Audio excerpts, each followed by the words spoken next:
Explosive developments hit Pakistan as Rawalpindi Commissioner 𝐒𝐭𝐳𝐬𝐡'𝐬 made shocking claims of election manipulation during the February 8th general elections. Rawalpindi के 13 MNA की सीटें जो हारी हुई लोगों को हमने जितवाया है, लोगों की 70 हज़ार की लीड को हमने उनकी शिकस्त में बदला है। Chatter resigned, citing deep involvement in the mega-election rigging. His hand-written resignation letter was addressed to Punjab Governor 𝐒𝐭𝐨𝐫𝐢𝐬, Interim Provincial Chief Minister 𝐒𝐭𝐨𝐫𝐢𝐬 and the Provincial Chief Secretary. The Election Commission of Pakistan swiftly responded by forming a high-level committee to investigate Chatter's rigging allegations. The committee, consisting of senior ECP officials, will record statements from returning officers and district returning officers, presenting a report within 3 days. Legal actions, including contempt of ECP, will be considered based on the findings. Caretaker Punjab Chief Minister 𝐒𝐭𝐨𝐫𝐢𝐬 has ordered an impartial probe into Chatter's allegations, emphasizing the need for an independent inquiry to reveal the facts. In a dismissive tone, pmln labeled Chatter's statements as a tactic for cheap popularity. Commissioner साहब की पूरी तहकीकात होनी चाहिए। इनका 8 दिन किससे राब्ता था? 8 दिन ये किसको मिलते रहे? 8 दिन किसके साथ राब्ते में रहे? इनकी फोन कॉल्स किस किस को जाती रहीं? इनके तमाम अकाउंट्स की वेरिफिकेशन होनी चाहिए। ये बात छोड़ के टेस्ट केस बनाना चाहिए इस शख्स को। PPP leader 𝐄𝐧𝐠𝐥𝐢𝐬𝐡'𝐬 questioned Chatter's claim, asserting a commissioner's limited role during elections. Commissioner साहब का इलेक्शन में रोल क्या था? जहां तक मुझे पता है कि जो आरओज थे वो आपके असिस्टेंट कमिश्नर्स थे और जो आपके डीआरओज थे वो आपके थे डिप्यूटी कमिश्नर्स। कमिश्नर का कोई रोल ही नहीं था। तो अगर ये कमिश्नर साहब कह रहे हैं कि जी उन्होंने खुद धांधली की है तो मुझे समझ में नहीं आ रही। मुझे तो किसी ने ये भी जब मैंने इस खबर देखी मैंने मालूम किया मेरा ये कौन कमिश्नर साहब है, तो मुझे किसी ने बताया कि जी ये कमिश्नर साहब जो है वो 10-12 दिन के बाद रिटायर होने वाले हैं। तो शायद वो रिटायरमेंट के बाद जो है वो शायद दोबारा कोई पॉलिटिकल पार्टी ज्वाइन करने चाह रहे हो, ये उनका मकसद है। लेकिन मुझे एक चीज और मेरा सवाल है, इस मुल्क की हिस्ट्री किसको नहीं पता? असगर खान केस पूरे मुल्क के सामने है। आज से 5 साल पहले ये कमिश्नर साहब कहीं ना कहीं तो पोस्टिंग उनकी होगी, वो उस वक्त कहाँ थे कमिश्नर साहब जब ये 2018 में आरटीएस बिठाए गए और मतलब इसी तरीके से मैंडेट पे लोगों के डाके डाले गए? वो कहीं ना कहीं तो इनकी भी पोस्टिंग होगी ना। तो उस वक्त कोई कमिश्नर डिप्टी कमिश्नर क्यों नहीं जागा था? अब सारे क्यों जाग रहे हैं? Chief Justice of Pakistan 𝐭𝐨𝐫𝐲𝐼SA warned against baseless allegations without evidence. The top judge, however, hinted against initiating contempt proceedings against the former commissioner. अगर आप ऐसे इल्ज़ाम लगा दें बेबुनियाद, ना उसमें कुछ ज़रा सी भी सदाकत हो, ना ज़रा सी कोई सच्चाई हो, ना कोई सबूत पेश करें, ये आप कुछ भी इल्ज़ाम लगा सकते हैं। कल मुझ पर कोई चोरी का इल्ज़ाम लगा दें, कोई कत्ल का इल्ज़ाम लगा दें, ठीक भाई इल्ज़ाम लगाना आपका हक है, तो मगर साथ साथ वो फ़राइज़ भी दे दीजिए, तो कुछ सबूत भी पेश कर देना। अच्छा बुरा की बात में तयन होगा, कुछ तो सबूत दिखा दे। Amid the political commotion, Pakistan witnessed widespread disruption in the social media platform XS service due to escalating unrest and protests over election fraud allegations. Internet tracking organization NetBlocks reported the disruption following Chatter's resignation and admission of vote manipulation. Additionally, PTI leader Salman Akram Raja and party workers, arrested during a protest against alleged poll rigging, were released by Lahore police. On a different note, PTI leader Ali Mohammed Khan stated that former Premier Imran Khan had no plans for revenge if returned to power. In the Gaza Strip, the situation at Nasser Hospital has worsened as the Israeli military stormed the facility, turning it into a combat zone and hindering humanitarian aid from reaching the desperate patients and medical teams trapped inside. Amid the ongoing conflict, the government's media office reported that at least 11,000 injured Palestinians urgently need treatment abroad. Additionally, 700,000 people have contracted infectious diseases due to displacement, 60,000 pregnant women face health risks, and 350,000 chronically ill patients lack medications. The situation is dire for 10,000 cancer patients at risk of dying without treatment. The Gaza Strip, already one of the Middle East's poorest places, is now inching closer to famine after more than 4 months of war. Andrea De Domenico, head of the UN humanitarian agency 𝐭𝐭𝐲𝐬 in the Palestinian territories, expressed deep concern about the insufficient food aid reaching the population. Contrary to reports, Egypt's State Information Service denied creating a buffer zone near its border with Gaza to accommodate Palestinians. The Israeli army, however, prepares to launch an offensive into Rafah, which is a southern Gaza city with 1.4 million people seeking shelter. European Union's foreign policy chief, 𝐄𝐧𝐠𝐥𝐢𝐬𝐻 Borrell, has renewed calls for Israel to avoid military action in Rafah, emphasizing the catastrophic humanitarian situation.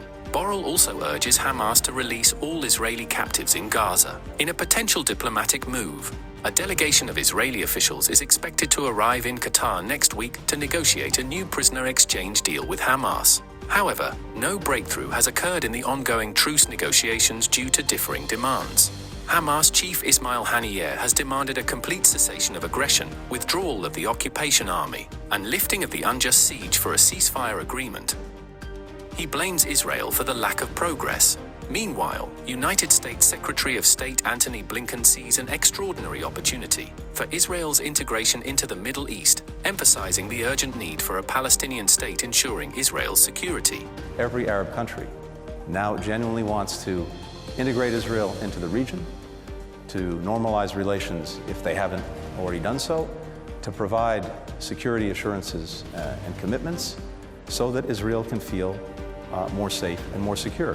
On the other hand, Chinese Foreign Minister Wang Yi linked Red Sea tensions to ongoing Gaza fighting, calling for an immediate ceasefire and an international peace conference to revive the two-state solution. The Red Sea, it is a typical spillover from the fighting in Gaza. China has been calling publicly for parties not to harass the commercial ships in that area to safeguard the security of the waterway. But actions must be taken in accordance with international law and with mandate from the Security Council. To address the Red Sea issue, the root cause must be resolved. India's main opposition party, the Congress Party, revealed on Friday that its bank accounts have been frozen due to a hefty 2.1 billion rupee, $25.3 million, income tax demand stemming from a dispute just months ahead of the national elections. Describing the move as a deep assault on India's democracy, the party informed that while an income tax tribunal has granted partial access to its accounts until February 21st, the case remains pending.